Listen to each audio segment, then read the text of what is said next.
और ज्यादा धन खर्च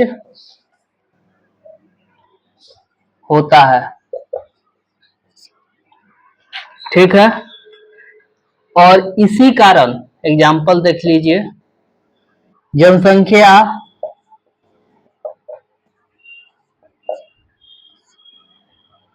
दस वर्षों पर होता है।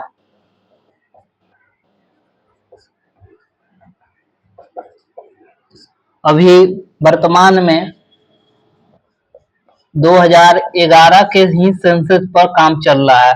अगर इसका 10 साल हुआ तो 2021 में इसका जनगणना होनी चाहिए, लेकिन अभी वर्तमान सरकार ने अभी इस पर कोई यानी कि सूचना नहीं दिया है कि 24 चल रहा है। कोविड के वजह से यानी कि सरकार ने कहा है कि कि अभी तक जनगणना नहीं हो पाई है, लेकिन इसको जनगणना 10 वर्षों में होना जरूरी होता है। यह देखिए, ये आंकड़ा अनुसंधान स्वयं और सहायकों द्वारा पहली बार आंकड़ा एकत्र करता है। प्राथमिक आंकड़ा कहा जाता है। यह एक मौलिक होता है जिसकी जिम्मेवारी अनुसंधानकर्ता पर होती है और अधिक समय लगता है, ज्यादा धन का खर्च होता है और इसलिए इसको कितना 10 वर्षों पर किया जाता है। अभी जैसे बिहार में क्या हुआ है कि जातीय जनगणना का जो सर्वे का रिपोर्ट आया है, जिसमें कितना तो वो सिर्फ 2 चरण में ही इसको कंप्लीट किया गया था। उसी के आधार पर अब जो कितना गरीब है, कितना माने कि सरकार को अब एक डेटा मिल गया। अब डेटा के आधार पर वो क्या करेगा, कोई भी लॉ बनाएगा कि जितना भी अगर गरीब आदमी है, चाहे कोई भी माने कि धनी भी है, तो उसको ज्यादा, किसी को ज्यादा लाभ मिल रहा है, किसी को कम मिल रहा है।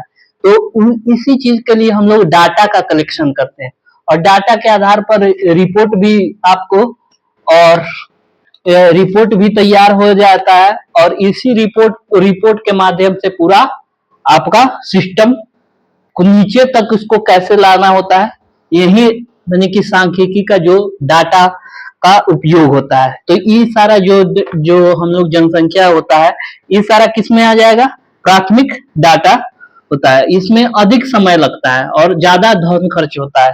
बिहार सरकार का जो जातीय जनगणना का जो रिपोर्ट आया था, उसमें यानी कि जो कैबिनेट से पास हुई थी, उसमें 500 करोड़ रुपया का जनगणना कराने में खर्च यानी कि उसमें खर्च हुआ था।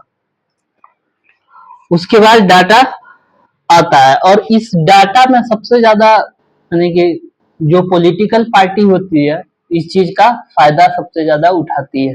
वर्तमान में देख सकते होइएगा कि जाति जो जनगणना हुआ, उसी के अनुसार टिकट का भी बंटवारा हुआ और उसी के आधार पर बहुत सारा काम भी हो रहा है। जो जैसे उसमें देखे होइएगा कि जो 94 लाख लोग गरीबी, अभी जिसको घर नहीं है, उसको सरकार ने 2 लाख रुपया यानी कि देने की बात कही है और उसको पंचायत में हर एक जगह से जैसे वो डाटे आया तब ना उसको पता चला कि जा अभी यहाँ बिहार की जनसंख्या 14 करोड़ है और 14 करोड़ में मैंने 94 करोड़ लोग के पास घर ही नहीं है। तो इसीलिए डाटा को सबसे पहले डाटा होना जरूरी है। सेकेंडरी सेकेंडरी डाटा, अब देखिए सेकेंडरी डाटा में क्या होता है, वे आंकड़ा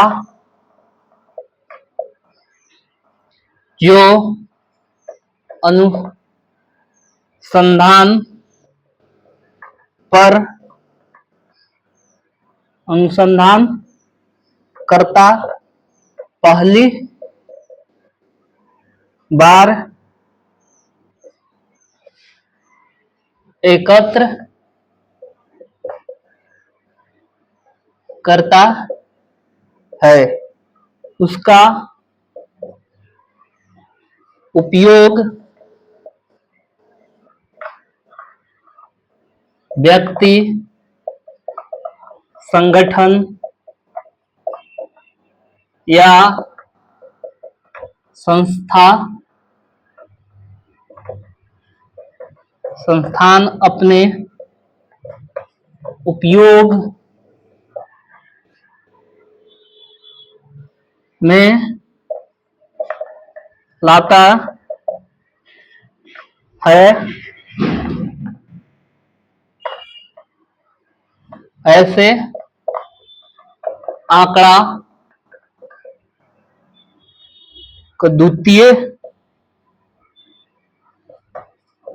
आंकड़ा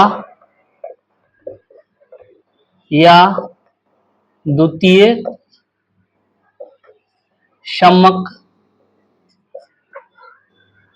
कहते हैं। ठीक है, अब देखिए, जैसे इसमें क्या था कि ये आंकड़ा जो पहली बार एकत्रित होता है, व्यक्ति हो गया, संगठन हो गया, कोई संस्था के द्वारा उपयोग में लाया जाता है। आंकड़ों यह द्वितीय आंकड़ा द्वितीयक सम्मक होता है, और इसमें जो द्वितीय आंकड़ा होता है, देखिएगा प्रति वर्ष इसका रिपोर्ट पेश किया जाता है। ठीक है, जैसे इसका कुछ आंकड़ों का विधि होता है।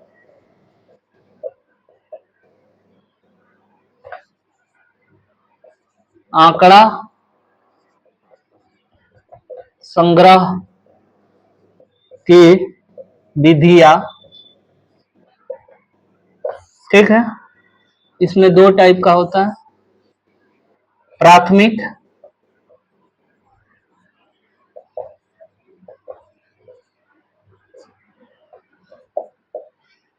मौखिक हो गया, मौखिक बात को थोड़े लिखित दूरभाष, इसका डेटा कलेक्ट करना बहुत मुश्किल होता है, पत्राचार होता है, ये सारे हो गया, ईमेल हो गया, बहुत समय लग जाएगा, एसएमएस हो गया, डेली माने कि प्रति आदमी को 10 मैसेज आया तो समझिए कि इसका डेटा कलेक्ट करते करते बहुत टाइम लगता है। इसीलिए इसमें प्राथमिक जो आंकड़ा होता है उसमें ज्यादा समय लगता है, ज्यादा आपका मेहनत भी लगता है, ज्यादा खर्च भी लगता है। और इसमें क्या होता है, द्वितीयक आंकड़ा में होता है, आंकड़ा जो होता है द्वितीय आंकड़ा में, इसमें दो टाइप होता है, एक होता है प्रकाशित होता है, वो एक होता है अप्रकाशित होता है।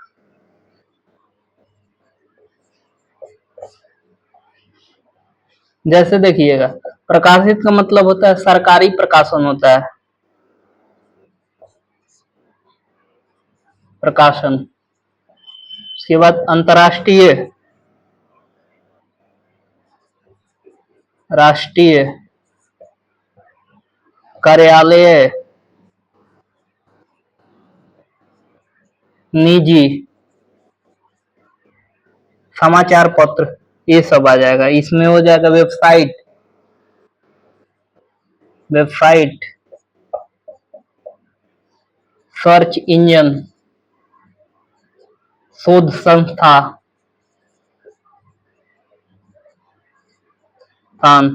शोधार्थी। जैसे देखिए, और इसमें जैसे प्राथमिक वाला समझ लें, प्रकाशित होता है अप्रकाशित होता है।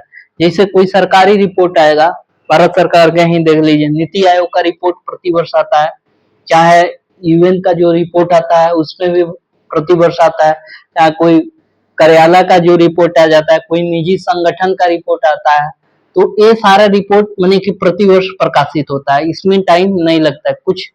और इसमें अप्रकाशित जैसे होता है, जैसे वेबसाइट पर जाइएगा, सर्च इंजन यानी कि जो गूगल पर जाइएगा, शोध संस्था यानी कि कोई चीज पर रिसर्च हो रहा है तो इसका आंकड़ा द्वितीयक आंकड़ा में आता है, ये जल्दी प्रकाशित हो जाता है। शोधार्थी, कोई चीज विषय पर शोध हो रहा है तो उसका भी अप्रकाशित होता है, ठीक है, इसको प्रकाशित ज्यादा नहीं किया जाता है और इस सब का प्रकाशित किया जाता है। तो इतना सारे चीजों को आप लोग बहुत अच्छे तरीका से समझे होंगेगा। तो मैंने एक प्रश्न देना चाहते हैं, क्वेश्चन है, आप इसको कीजिएगा। और नहीं तो कल हम तो इसको लिखाएंगे ही। क्वेश्चन है प्राथमिक आंकड़ों और द्वितीयक आंकड़ों में अंतर स्पष्ट कीजिए। ठीक है, ये आपका क्वेश्चन है। ठीक है, प्राथमिक आंकड़ा और द्वितीय आंकड़ा में अंतर स्पष्ट करना है। और इतना ही आप लोग के बीच आज का रहा और आज का सेवा समाप्त हुआ। और इसमें हम लोग जितना भी धीरे धीरे हम लोग कर रहे हैं, लेकिन बहुत अच्छे तरीका से कर रहे हैं। आप लोग को समझने में अगर कोई दिक्कत हो रही होगी और हो रहा होगा तो आप मुझे कमेंट कीजिएगा, हम वहां आपको समझा देंगे, समझाने का प्रयास करेंगे। आप लोग थोड़ा सा इसको देखिएगा, एक दो बार देखिएगा, बिल्कुल आपको समझ में आ जाएगा। बहुत इतना आसान भाषा में कोई नहीं बताया होगा। ठीक है, हम लोग एक एक करके माने कि एक एक चीज को, एक एक माने कि वर्ड को कैसे तोड़ तोड़ के बता रहे हैं कि ताकि आप लोग मेरे YouTube चैनल से जुड़िए तो इस सारी चीजों को फायदा हो। ताकि नहीं तो आपको तो YouTube पर पूरा भरमार लगा हुआ है। मेरा मेन ही मकसद है कि कोई भी आप टॉपिक पढ़िए तो हम अगर कोई भी टॉपिक उठाए तो उसको पूर्ण रूपेण आपको समझ में आना चाहिए। उसको जितना से जितना हो सके उसको सरल भाषा में हम उसको समझाने का प्रयास कर रहे हैं, कोशिश कर रहे हैं, यही चीज है।